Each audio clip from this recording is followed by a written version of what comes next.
This is not good, man. I'm not getting good vibes. That's not either.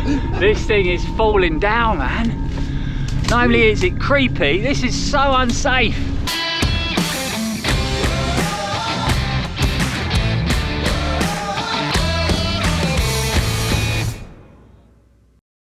Welcome back, folks. I'm Lloyd Purvis and this is Run4Adventure. Don't worry, you are watching our channel. I know the background looks quite different this time around. We haven't moved house and we haven't sort of bought a swanky new studio. And I'll fill you in a bit more why we're here in a minute. But yeah, hope everybody is fit and well out there in YouTube world. And the reason that we've come round here is because we are filming at this man's house. Evening. Hello, everyone. Now, if you follow the channel, you'll obviously know who this guy is. But if you're new to the channel, then this is good friend Steve Wyatt, training partner. We've run together for many years. However many years. He's put up with me for years and years and run hundreds of miles with me. But we're here today for two reasons. One, obviously, to record a video for you guys at home. But we've also come because Steve is having a party tomorrow because it's actually Halloween. And this man knows how to have a party, that's for sure. So you can see in the background, we've got the kids, we've got Liga. Give us a wave, guys. Yeah.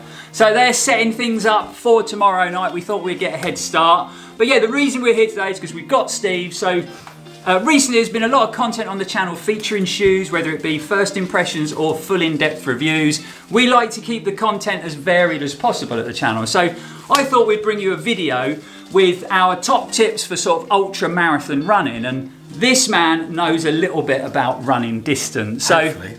Oh, come on. I mean, you've been doing it long enough. So, if you don't know, Steve is 5 times winner or joint winner of the Arc of Attrition, which is a super challenging coastal footpath race down here. 100 miles in the depths of winter. Yep, he's won it 5 times. Also completed UTMB twice. Unfortunately, once was with me and it was extremely slowly. And I actually watched him run a 200-mile race round a 1.04-mile loop.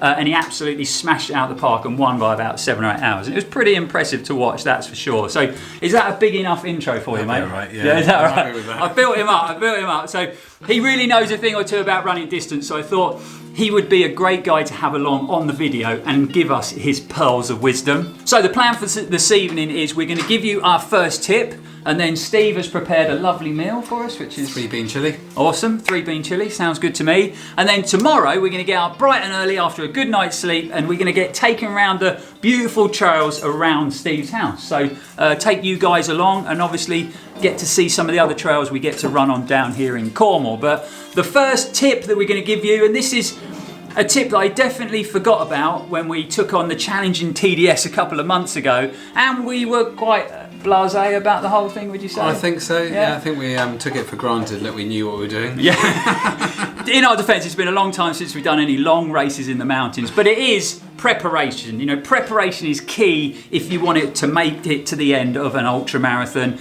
Obviously, checking your kit, testing your kit out, nutrition, hydration, stuff like that. But also, a big part of it is race knowledge or course knowledge. And this is something where we definitely fell down on at TDS. I think you've got to know the route, you've got to know where you're going to start, where you're going to stop, where you're going to climb, where you're going to run. Where the checkpoints are, how far the checkpoints are. What the checkpoints offer. Yeah.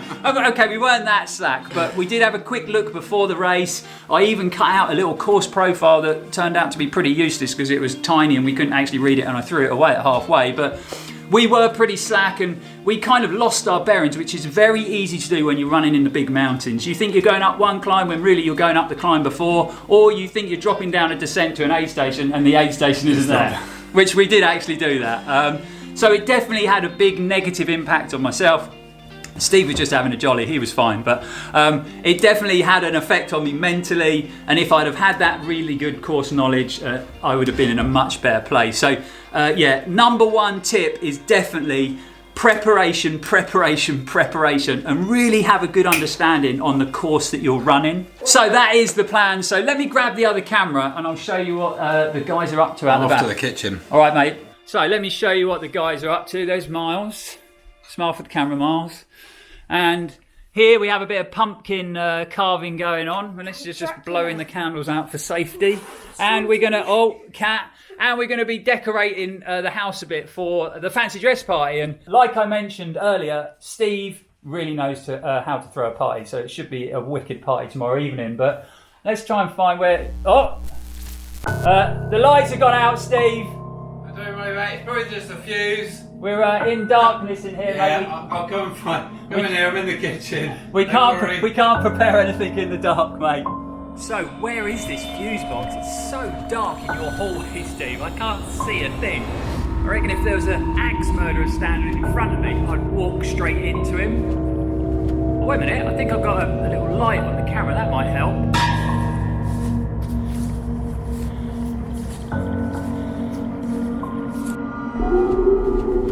What was that noise? Did you hear that?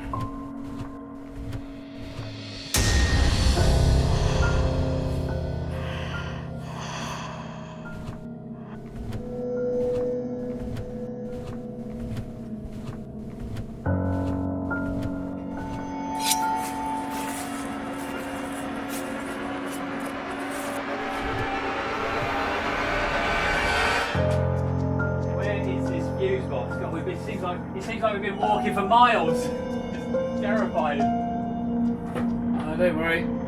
Just a fuse. Right, that's better. The fuse was playing up. It's back on. The lights are on. We can now see what we're up to setting this party up. I've got a chewed foot with me, so that should make a nice accompaniment for a Halloween party. So yeah, we're going to have a nice dinner that Steve's prepared for us. We're going to get an early night's sleep, so we're all rested and ready to go in the morning. So we will see you guys bright-eyed and bushy-tailed.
Okay, so we've pretty much got everything sorted for the party tonight. We've had a really good night's sleep, so we're ready to get out on the trails by Steve's house. We're going to show you some more of the stunning Cornish trails that we get to run on, and we're going to give you a few more ultra running tips.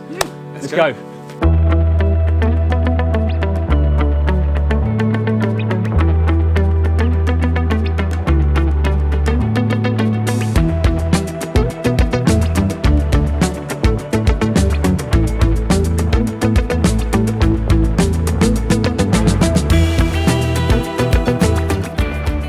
Okay, right, it is time for tip number 2. So like we said back at the house, first tip is preparation for your big ultra. And definitely course knowledge is a big benefit, as we found out at the TDS.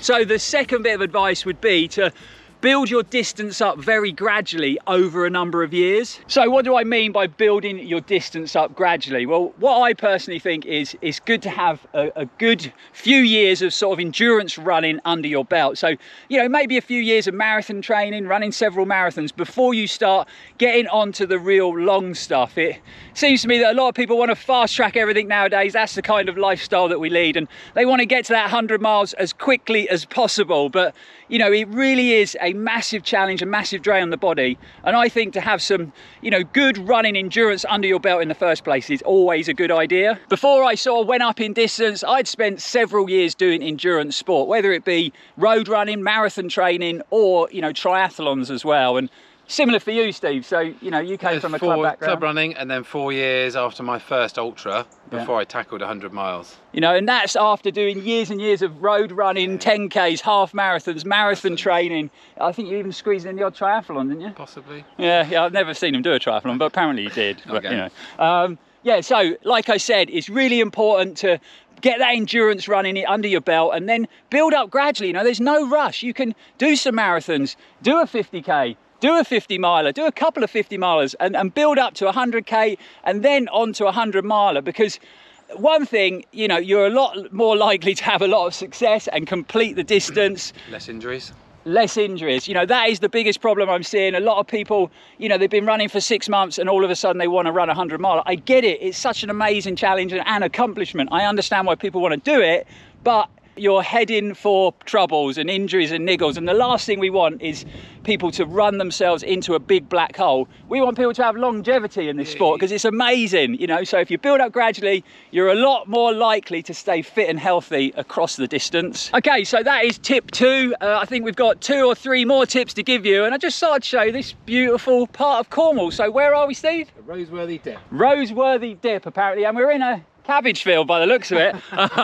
But these are trails I very rarely get to run on, so I thought it'd be great to get out on them and obviously show you guys as well. So, you know, we came here to do some running, Steve. Shall we crack on? Let's run off. Let's go. Okay, we are 2 tips down when it comes to tackling an ultra marathon. On to the next tip, and I think it's really... Did you just hear that noise? I didn't, but I could have sworn I saw something out of the corner of my eye. And there is a creepy looking building down there, mate. I don't think it looks like. You know what day of the year it is. I ain't going near no creepy building. Come on, let's go and have a look. Come on. There probably wasn't anything there, mate. It doesn't look safe either. It doesn't look safe, but let's go and have a look. What is he like?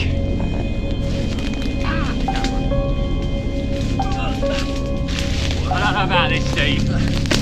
Why do you always do this to me? Ah, cobweb! This is not good, man. This is not safe. What are we doing? We're supposed to be running. Steve, this is not good, man. I'm not getting good vibes. Not either. This thing is falling down, man. Not only is it creepy, this is so unsafe. Look, there's nothing here, mate. There's nothing here at all. I thought I heard a sound. No, I think you're hearing things. Let's go and have a look inside. Look, we've had a good look round, mate. There is nothing here. It's just an old disused barn. There's no point, there's no need to go inside, mate. I'm not liking it. See, totally empty, mate. Right, let's go running. Do you hear that? Well, I did, but it's okay. There's nothing. I can see there's nothing in there. Come on. Let's go and have a look. Oh, Come on. this is not a good idea. See, I told you, a complete and utter waste of time. I told you, it's just a disused bar, mate. It was creepy. It was creepy, Right. that's why I didn't want to go in it. I'm off. Oh, schoolboy error, mate. Let me just do my lace up. See you in a bit. Bye. Why didn't you... He's always in a hurry. I don't know.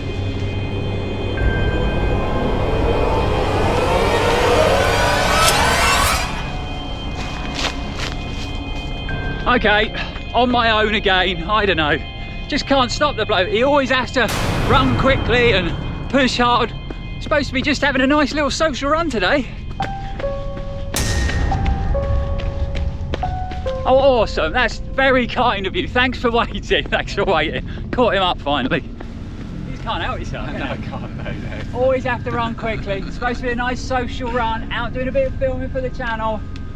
I don't know. Always has to run fast. And speaking of running fast, another important tip, don't neglect your speed work when you're training for an ultra marathon. Now, when I say don't neglect speed work in your ultra marathon training, obviously I don't mean, yeah. Oh my God, it's like running with a child. Yeah, I don't mean you have to do lots of it like if you're training for a road marathon, but I think it's really important to maybe keep one of those faster sessions in a week, because a lot of people fall in and make that mistake of, you know, they just think it's important to just get time on their feet. They go out and they do every run at that nice sort of steady ultra distance. Don't get me wrong, time on feet is super important. You need to get some longer runs. Oh, God. Oh, I don't know, God help me.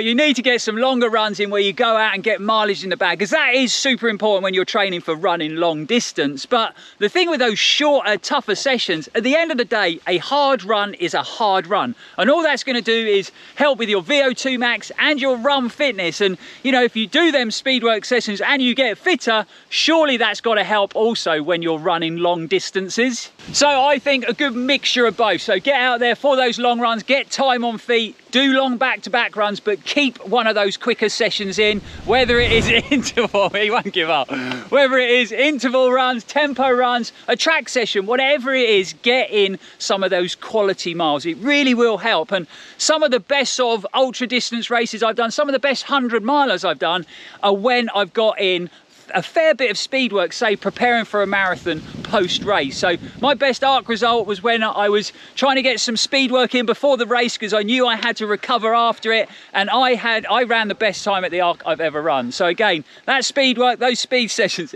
you're right there. It's essential. It's essential. Those speed sessions are really, really key, and I think they really help when we're running ultra marathons. But anyway, speaking of running, come on mate, let's get going. You're out of breath now, aren't you? That'll teach you.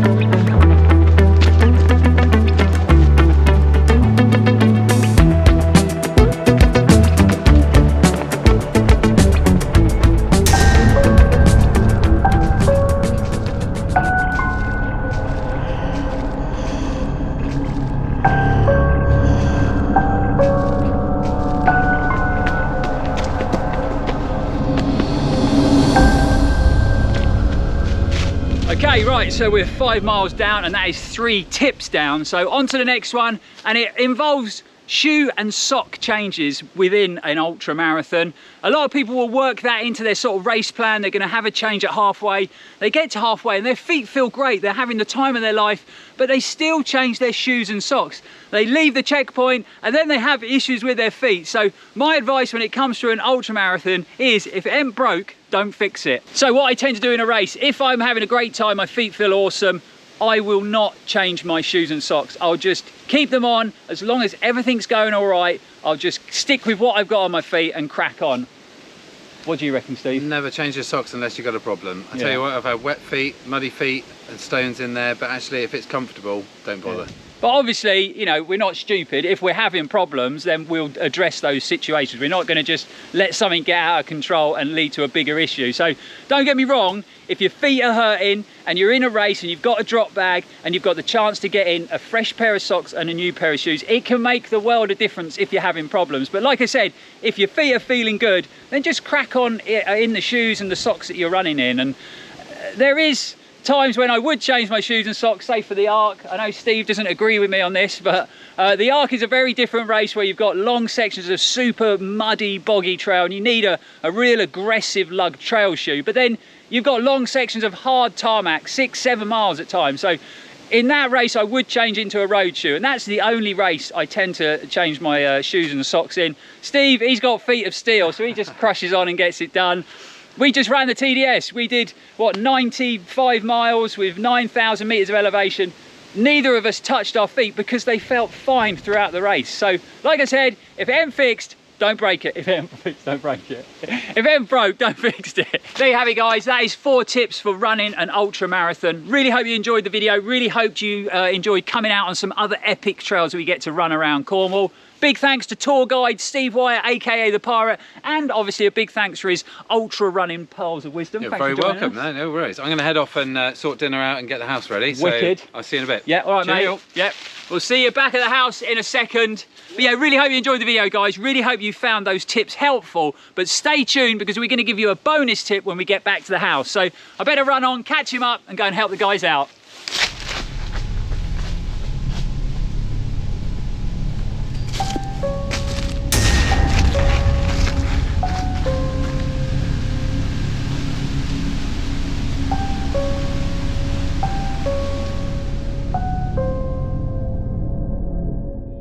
Okay, so we're all showered and washed up. Brilliant to get out on some different trails today with Steve around his house. Always good to go on some trails that you haven't run in a long time.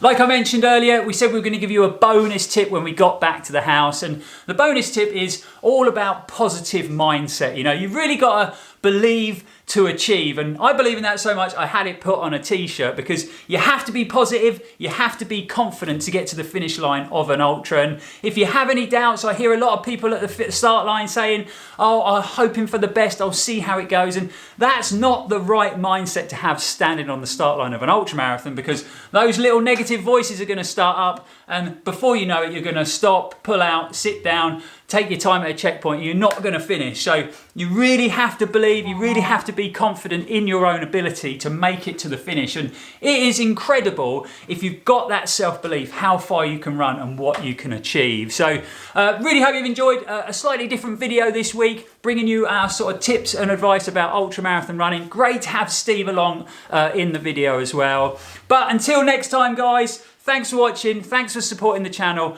and as always, stay safe and keep on running. Sorry, I think you're a little bit early.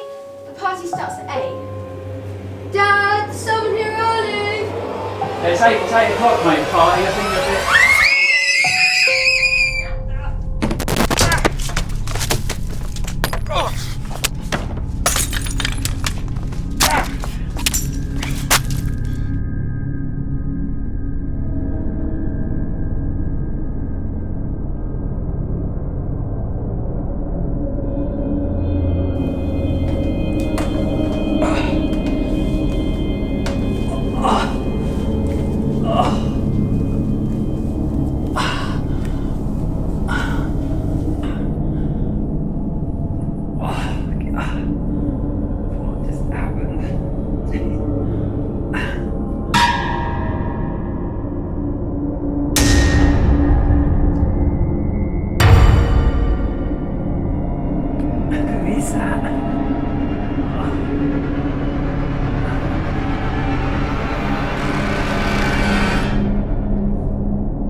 You're going off script.